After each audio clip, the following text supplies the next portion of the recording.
पिंकी मछली को बहुत भूख लगी होती है, लेकिन उसके पास खाने को पैसे नहीं होते। वो घर में इधर उधर ढूंढती है तो उसे घर में सिर्फ 2 रुपये ही मिलते हैं और वो बहुत खुश होती है। 2 रुपये लेकर घर से बाहर जाती है दाना लेने।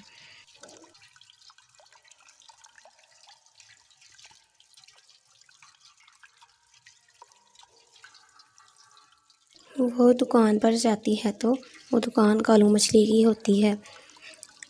कालू मछली कहती है कि हाँ हाँ बोलो पिंकी मछली, क्या चाहिए तुम्हें? तो पिंकी मछली कहती है कि ये 2 रुपये ले लो और मुझे थोड़ा दाना दे दो, बहुत भूख लगी है। तो कालू मछली हंसने लगती है और कहती है कि 2 रुपये नहीं, 2 रुपये का क्या आएगा, दाना तो 7 रुपये का हो गया है।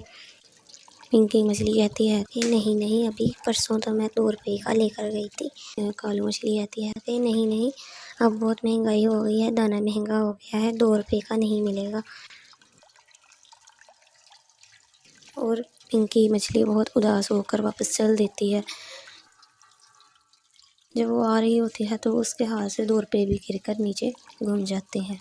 बहुत उदास हो जाती है। वो आ रही होती है तो पीछे से कालू मछली उसको आकर आवाज़ देती है, पिंकी मछली, और वो रुक जाती है। जब वो मुड़कर देखती है तो वो हैरान रह जाती है कि अगला पार्ट कल अपलोड किया जाएगा।